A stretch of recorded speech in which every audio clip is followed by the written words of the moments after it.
2012 সালের 22 আগস্ট মুক্তিযুদ্ধে মানবতা বিরোধী অপরাধে জড়িত থাকার অভিযোগে রাজধানীর মগবাজার এলাকা থেকে গ্রেফতার করা হয় এটিএম আজহারুল ইসলামকে, যিনি ছিলেন সে সময়ে বাংলাদেশ জামায়াতে ইসলামীর ভারপ্রাপ্ত সেক্রেটারি জেনারেল।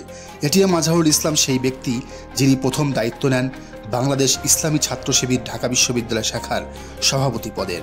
অংশ নিয়েছিলেন 1996, 2001 ও 2008 সালের জাতীয় সংসদ নির্বাচনে রংপুর তথা তারাগঞ্জ ও বদরগঞ্জ আসন থেকে। আওয়ামী লীগ ক্ষমতায় আসার পর মতিউর রহমান নিজামী, দেলাওয়ার হোসেন সাইদি, আলী হাসান মুজাহিদ, কামরুজ্জামান, মীর কাশেম আলী মিন্টুর মতো নেতাদের যখন একের পর এক গ্রেফতার করতে থাকে, তখন সেই দুঃসময়ে দলের হাল ধরেছিলেন এটিএম আজহারুল ইসলাম। দলকে সংগঠিত করে যখন সরকারের বিরুদ্ধে চূড়ান্ত আন্দোলনের প্রস্তুতি নিচ্ছিলেন, তখন তার বিরুদ্ধে হঠাৎ করেই মানবতা বিরোধী অভিযোগ আনে শেখ হাসিনার সরকার। প্রশ্ন ওঠে, আওয়ামী লীগ ক্ষমতায় আসার পর 3 বছর কেটে যাওয়ার পরও তাকে গ্রেফতার করা না হলেও কেন দলের সেক্রেটারির পদ পাওয়ার পরই জেলে ঢুকানো হলো? তাহলে কি কেবল জামাত করার কারণেই যুদ্ধাপরাধী হয়ে গেলেন আজহার? দীর্ঘ বিচার প্রক্রিয়া শেষে 2014 সালের 30 ডিসেম্বর আন্তর্জাতিক অপরাধ ট্রাইব্যুনাল 3টি অভিযোগে মৃত্যুদণ্ড দেয় এটিএম আজহারের, সাথে আরও 2টি অভিযোগে দেয়া হয় মোট 30 বছরের জেল। যদিও প্রথম অভিযোগটি প্রমাণ হয়নি, আর সেই মামলায় খালাস পান জামাতের এই নেতা। পরে আজহারুল ইসলাম খালাস চেয়ে ট্রাইব্যুনালের রায়ের বিরুদ্ধে 2015 সালের 29 জানুয়ারি সুপ্রিম কোর্টের আপিল বিভাগের সংশ্লিষ্ট শাখায় আপিল দায়ের করেন। দীর্ঘ সময় পর ওই আপিলের ওপর 2019 সালের 31 অক্টোবর রায় ঘোষণা করেন প্রধান বিচারপতি সৈয়দ মাহমুদ হোসেনের নেতৃত্বাধীন 4 সদস্যের আপিল বিভাগ। আপিলের রায়ে বিচারপতিদের সংখ্যাগরিষ্ঠতার ভিত্তিতে আজহারের দণ্ডাদেশ বহাল রাখে আদালত। পরে এই রায়ের শেষ ধাপে রিভিউয়ের আবেদন করেন তার আইনজীবী। এটিএম আজহারের পক্ষে সে সময় দাঁড়িয়েছিলেন অ্যাডভোকেট তাজুল ইসলাম। তার অন্যতম আইনজীবী ছিলেন জামাতের সাবেক নেতা ব্যারিস্টার আব্দুর রাজ্জাক। জামাতের প্রায় সব নেতার দণ্ড কার্যকর হলেও একমাত্র এটিএম আজহারই ভাগ্যবান, যার এতদিন অন্ধকার কবরে শুয়ে থাকার কথা তিনি এখনও বেঁচে আছেন পরম করুণাময়ের অসীম দয়ায়। কারণ এরই মধ্যে ঘটে গেছে শেখ হাসিনার পতন। যদিও এখনও কারাগারে দিন কাটাতে হচ্ছে এটিএম আজহারের। 12 বছর অসহ্য যন্ত্রণা সহ্য করার পরও এখনও দুনিয়ার মুক্ত বাতাসে নিঃশ্বাস নিতে পারছেন না জামাতের এই নেতা। তার মুক্তির দাবিতে সারা দেশে জনসভা, এমনকি জামাত আমির শফিকুর রহমান স্বেচ্ছায় কারাবরণ করতে চাইলেও এখনও আসেনি সুখবর। এর মধ্যে জানা গেল এটিএম আজহার মুক্ত হবেন কি হবেন না তা নিয়ে ফয়সালা আসবে আগামীকাল 22-এ। মানবতা বিরোধী অপরাধের মামলায় এটিএম আজহারুল ইসলামের রায়ের বিরুদ্ধে আপিল শুনানি হবে মঙ্গলবার।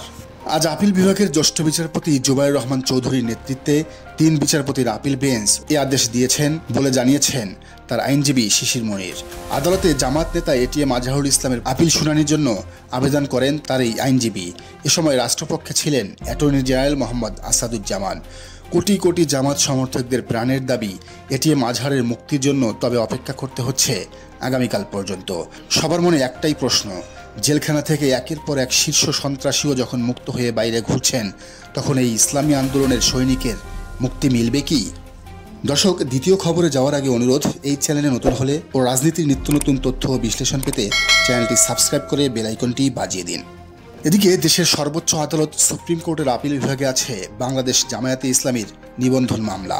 ফ্যাসিস্ট শেখ হাসিনার পতনের 8 মাস পার হলেও দলটির প্রতীক দাঁড়িপাল্লা ফিরে পাওয়ার ব্যাপারে এখনও কোনো সিদ্ধান্ত আসেনি।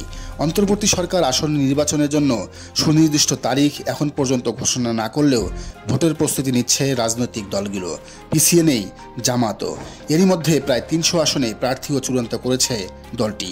অথচ নিবন্ধন এবং প্রতীকের বিষয়টি এখনও নিষ্পত্তি হয়নি সর্বোচ্চ আদালতে।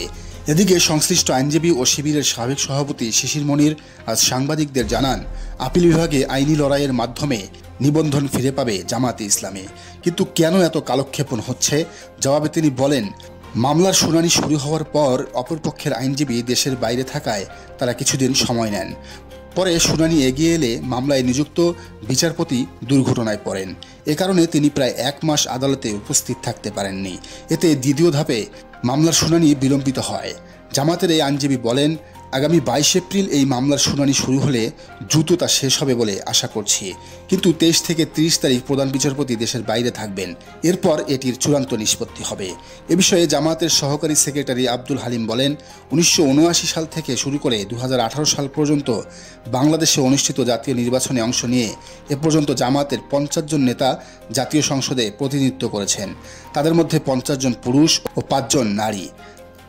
তাই স্বৈরাচার শেখ হাসিনার আমলে হারানো নিবন্ধন না পাওয়া আমাদের জন্য দুঃখজনক। আশা করি সাংবিধানিক ও আইনানুগ পন্থায় আমরা ন্যায় বিচার পাব। হাসিনার পতনের 8 মাস পরেও এটিএম আজহারের মুক্তি ও দলের নিবন্ধন ফিরে না পাওয়ায় ক্ষোভ ও হতাশা বাড়ছে জামাত নেতাকর্মীদের মধ্যে। তারা বলছেন, আমরা জানতাম এই সরকার আমাদেরই সরকার, কিন্তু তাদের কাজে তো মনে হচ্ছে পুরো উল্টো। নাহলে স্বৈরাচার হটানোর আন্দোলনের 1 নম্বর দল কেন এখনও ঘুরছে আদালতের বারান্দায়? এবার শেষ খবর। এদিকে গুরুতর অসুস্থ হয়ে হাসপাতালের বেডে কাতরাচ্ছেন জামাত নেতাদের জন্য প্রাণপণ লড়ে যাওয়া আইনজীবী ব্যারিস্টার আব্দুর রাজ্জাক। সকালে তার একান্ত সহকারী আইনজীবী শিশির মোহাম্মদ মনির বিষয়টি নিশ্চিত করে বলেন, স্যার গুরুতর অসুস্থ অবস্থায় চিকিৎসাধীন, সবাই তার জন্য দোয়া করবেন।